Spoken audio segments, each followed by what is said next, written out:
after Nipsey, after all this shit, it did feel like, damn, like after Roddy Ricch didn't pan out, it felt like, damn, like. I don't think Roddy Ricch didn't pan out. I think Roddy Ricch got what he wanted out of the situation and moved on with life.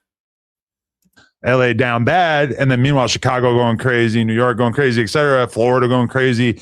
Now it just feels like everybody bunk. Everything sucks. Yeah, it's we're gonna find our way out. Hip hop is in a state of emergency. We had a moment with that Phoenix Flexing song that seemed kind of exciting, but that didn't. I don't know about the longevity of that now that everybody. That's another thing. I think that's being reestablished. What? I think these artists is getting we was at 10 summers, then it's 5 summers. Then it went to 2 summers, then a summer and a half. So now WACK is dissing DJ Mustard. Got it. I'm not sure why WACK thought that it would be appropriate to diss DJ Mustard, but for whatever reason, WACK is now dissing DJ Mustard for sure. Now motherfucker be lucky if he make it 3-4 months after dropping a song. Yeah, I mean, it's been probably like 3 months with that Phoenix Flexing song. But granted, like, you know, Strong Mafia have been big for like 10 years. But at the same time, the excitement around that song felt like it fizzled out a little bit once we realized what was actually going on with it. Because now I've heard all these other AI songs. Nothing on this Tyga album has me excited in any way, shape, or form. They talking bad about that Tyga album. The Tyga album was absolutely garbage, yo. I'm not gonna lie. Absolutely garbage, yo. Yeah, I mean, it should not exist. Did he? Yeah, that's what I'm saying. This is not a good thing. It's so bad, I don't even want to go listen to it.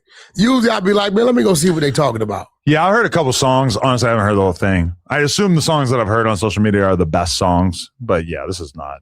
Nothing there. I actually think it's probably like really bad for Tyga's legacy to make this kind of album. I would not have advised him to do this. A lot of people on their way. Man, this is stupid. It's a video of me yesterday. It was a pow-powing at the kids' football game, and I ran into the crowd, and I saved all the kids and all that kind of. Would y'all rather watch that video? Because it's a whole video. It was a kids' football game yesterday. My kids had a football game, and it was a squabbly wobbly dropping like it's hot. That turned into a macka.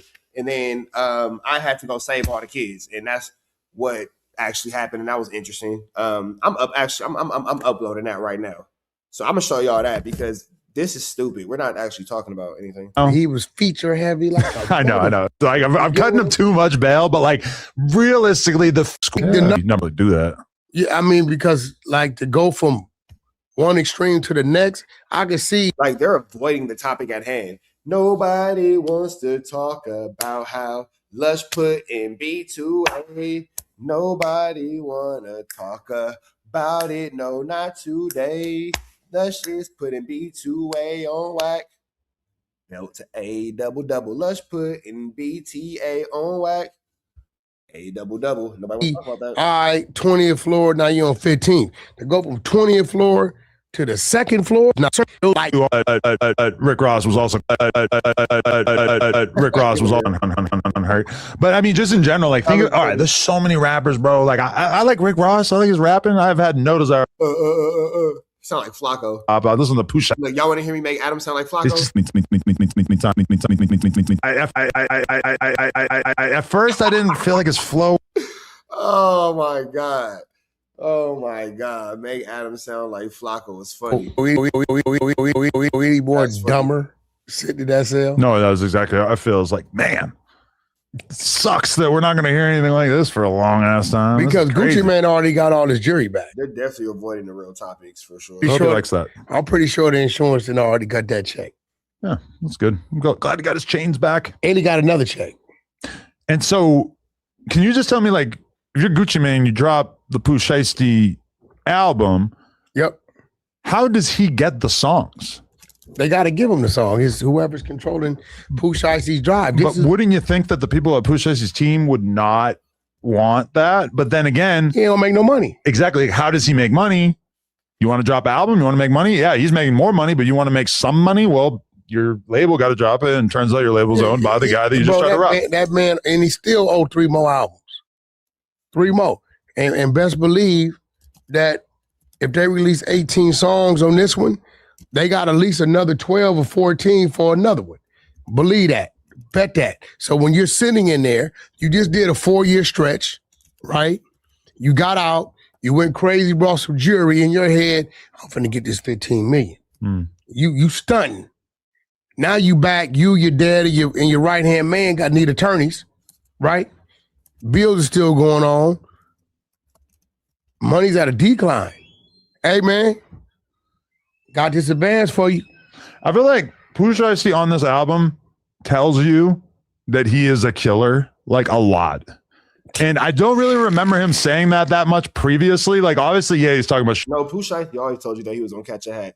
That's been something very apparent. times. He says, like, being a rapper and a killer ain't easy. Like, he's just saying, like, I am a killer. So was it a strategic move for the label to drop it, get paid, and then Use the lyrics against them? Let us brainwash the jury that's out there somewhere. But this is the with thing. These lyrics is that there's a lot of bleeping going on in the album, and like the lyrics that really sound like that they're bleeped. I feel like I know what they're saying in some of them, and like in one of them, Shiesty says like, "I could tell you never killed someone before because you brought your phone with you," and now that's bleeped. And I'm like, okay, that seems like it should probably be bleeped. That seems like it would be very easy. When you go to use that Spotify, are the words still there for the song? I don't know, but there's a lot of bleeping, and a lot of it like sounds like it's the most violent stuff or the most threatening stuff that probably would be really useful to the court. Where's Pooh Shiesty's jury at right now?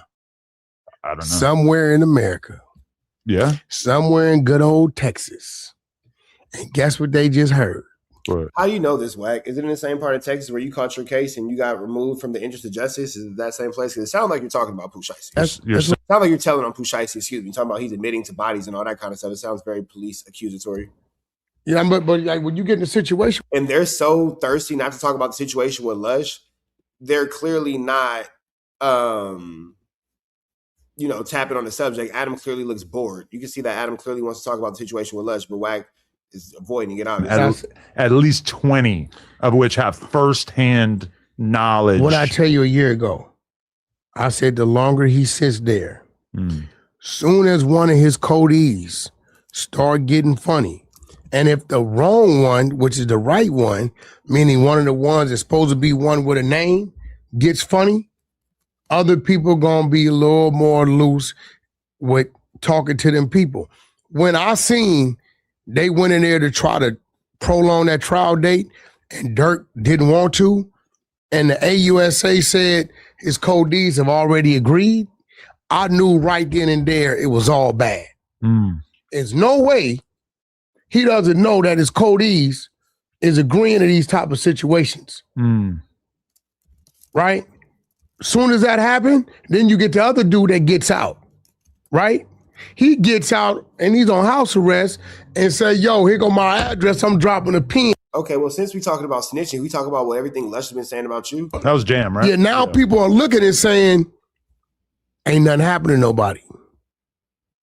Hey, man, I got 10 years. I got a pending case. I got this. Hey, I could use this to get, ain't nobody doing nothing. I mean, there ain't nobody with money left on the street to send the hits. Never mind, there's barely anybody left to do the hits. Like, the whole shit fell apart. And again, these niggas are just talking about open bodies and open alignments and hitmen.